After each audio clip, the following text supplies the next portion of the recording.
So guys, good morning. Narito po tayo sa Barangay Muson dito sa Muson Elementary School. Dito po namimigay ng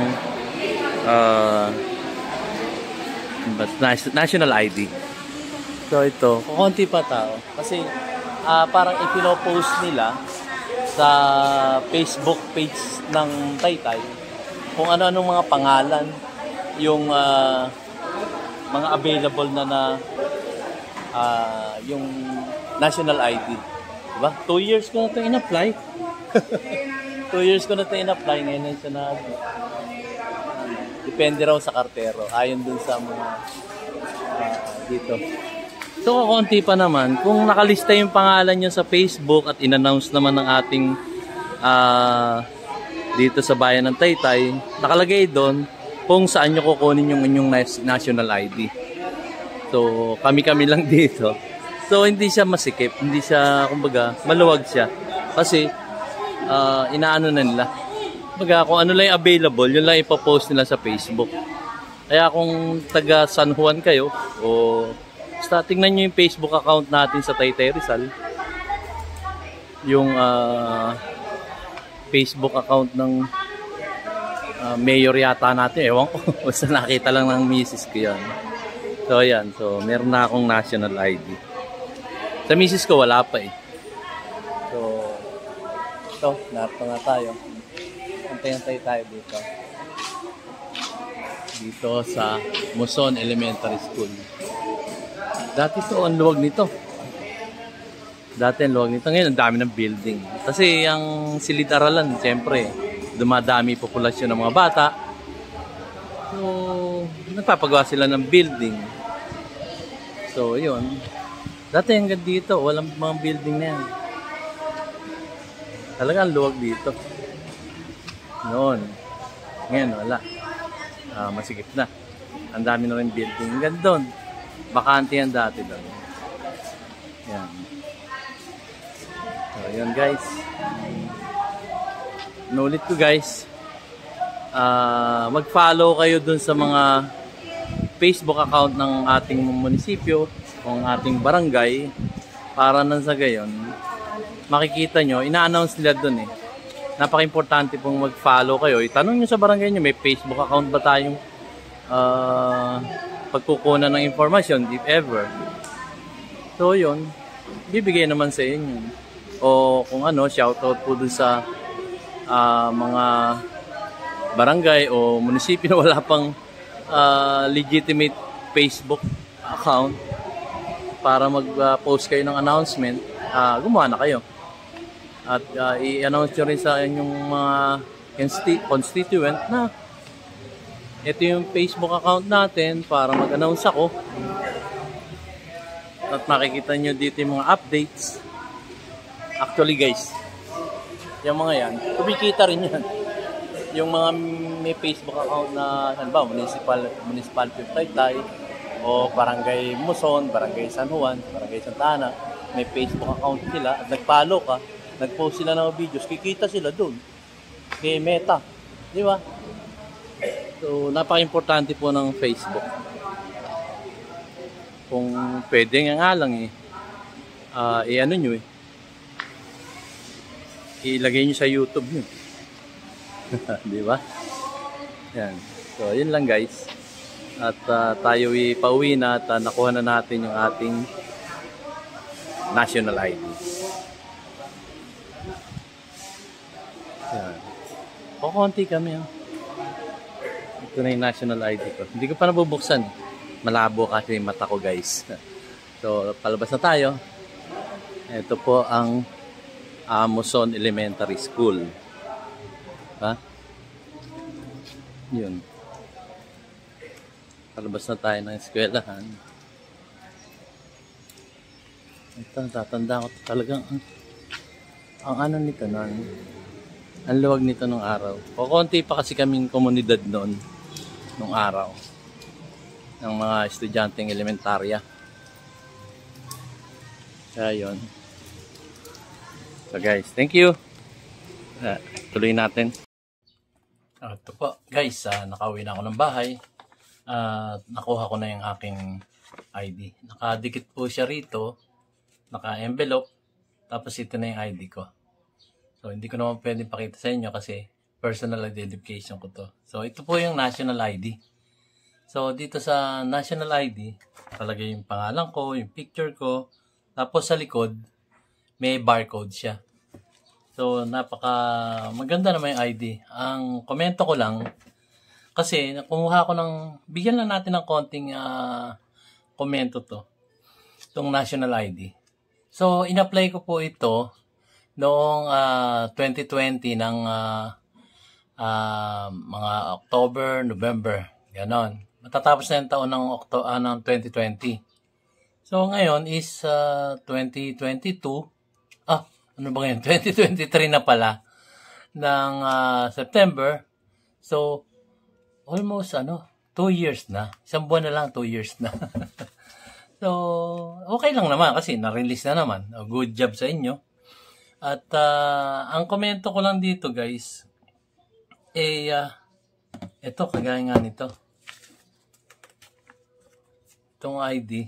Meron akong ID na in-apply. Halimbawa, yung driver's license ko, makapal yun.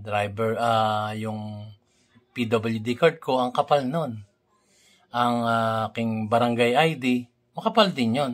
Pero, ang napansin ko lang dito sa ID ito, sa national ID, napakanipis. Madaling mabali. So, duda ako, tinipid ang budget nito. Tinipid talaga ang budget nito. Kasi ang tagal nga, di ba? So, hindi natin alam kung bakit tumagal. So, unang-unang komento ko dyan, maring walang budget. O kung may nalagyan man ng budget, aminin na natin. May korupsyon kasi sa gobyerno eh.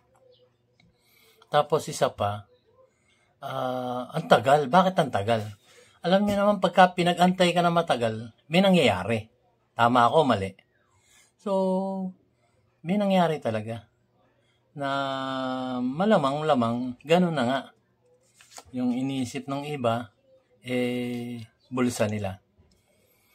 So, hindi naman ako tumutukoy kung sinong tao yon, pero sa tagal guys imposibleng walang nangyari dun.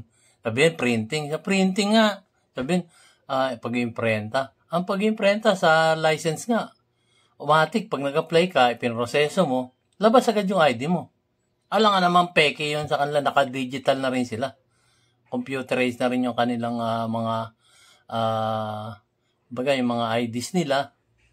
So, paano pa kaya itong national? Natural, siyempre, ganun din yun sa national.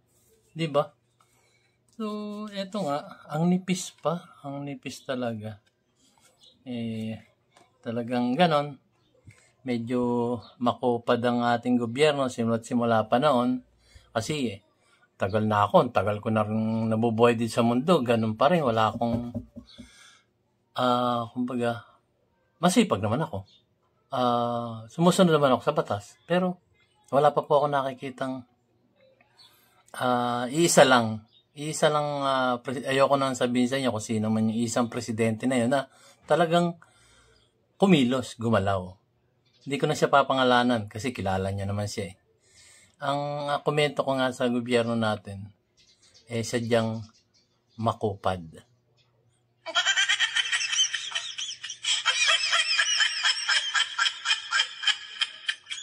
Sobrang kupad po. Sobrang kupad ng gobyerno. Sa totoo lang. So, kayo rin makapagsabi niyan, makupad talaga ang gobyerno sa Pilipinas. So, yun lang po guys. So, nakuha ko ng aking national ID. Gagamitin ko na ito sa pag-monetize ng aking YouTube channel. Kasi monetize na tayo. Kailangan mag-submit ka ng mga IDs na valid. Nakalagay doon, pag-apply mo, verification, i-verify yung information mo. Una ko sinubmit yung aking PWD card. Hindi tinanggap. In-email na naman ako. Kailangan i-verify ko yung ID ko. So, inilagay ko ngayon yung aking ID na, kasi may 3 choices yan, driver's license, national ID, at meron pang isa, or even passport. Sinabit ko ngayon yung passport ko. Unfortunately, nag-email na naman si YouTube, at ang sabi sa akin ni YouTube, expire na yung aking passport. Since na totoo naman, expire, hindi ko alam. Baka information lang ang gusto lang malaman, kaya lang, expire nga, hindi po pwede rin yun, guys. Kung kayo ibine-verify ni YouTube. And then thirdly, itinry ko yung ID ko sa aking itong barangay residency. Isa pa rin pala yon sa barangay residency. Sinabit ko siya. Ganun pa rin, guys. So, nakatatlo ko na ID, binalikan uli ako ni YouTube. So, sabi ko, antayin ko na lang yung national ID. And fortunately pa talaga yan, no? Ito na yung national ID ko at pwede ko na siyang isubmit sa YouTube. Yun ang mga yun ang aking isasubmit ngayon. Hopefully, maayos na to. So, inaantay ko pa yung reply ni YouTube. Kasi most probably, ang i-reply yan, we will send you your PIN. Yung PIN number, importante kasi yun pagka ikaw magkokolekta na kay YouTube. At saka nga pala guys, ang threshold ni YouTube para padalang ka ng ganito, ng PIN at i-verify na information mo, is kailangan maka $10 threshold ka, tapos i-email ka niya. Pag email ngayon sa iyo, yun, i-verify mo na. So, after verification, send na sa iyo yung PIN number. I-email ka ni YouTube. Most probably, ganun mangyayari. So, inaantay pa natin kung makakakuha na ako ng PIN or sasabihin niya, mag-wait ka lang ng mga ilang linggo, ganun. Okay lang naman magantay kasi ang threshold, guys, para makakolekta ka ng iyong earnings is $100. Since na $10 pa lang naman yung aking nasa, for the past 2.5 months, guys.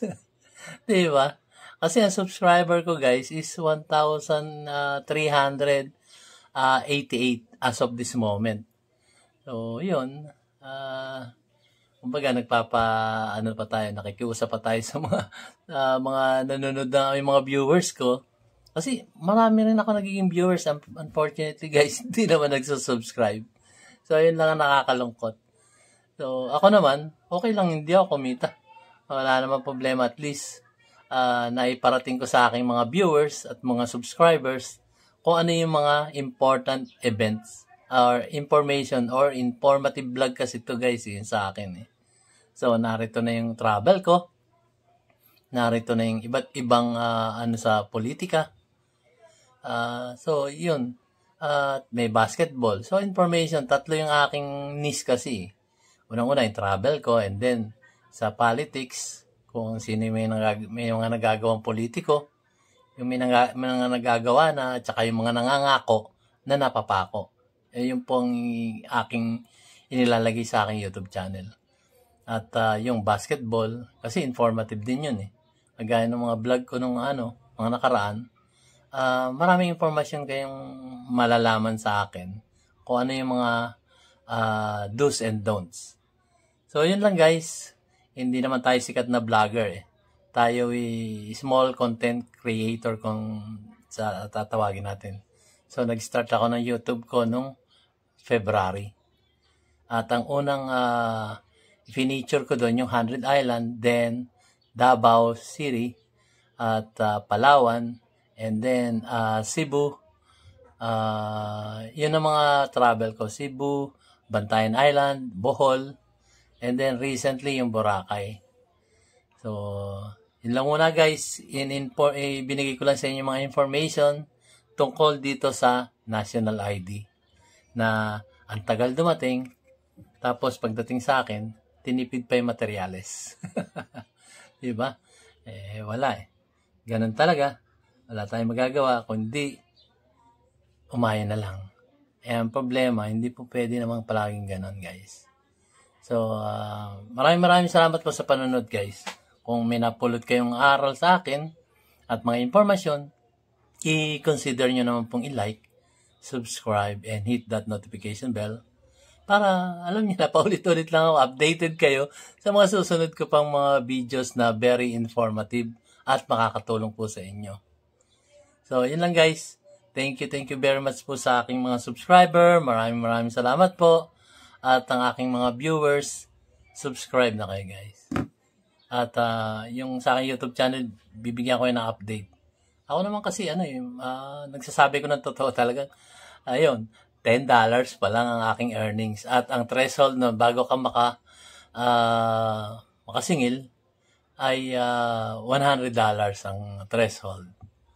So, thank you very much po guys, lalo sa aking mga subscriber at ang aking mga viewers na kahit hindi nagsusubscribe, nanonood pa rin ang aking YouTube channel. Masaya na rin po ako doon. Salamat po. Ito po ang inyong lingkod, si DIY KKB, at nagsasabing keep safe, God bless, and you have a great day. Bye for now. Kita-kita tayo sa susunod kong vlog. Subscribe na kayo. Thank you.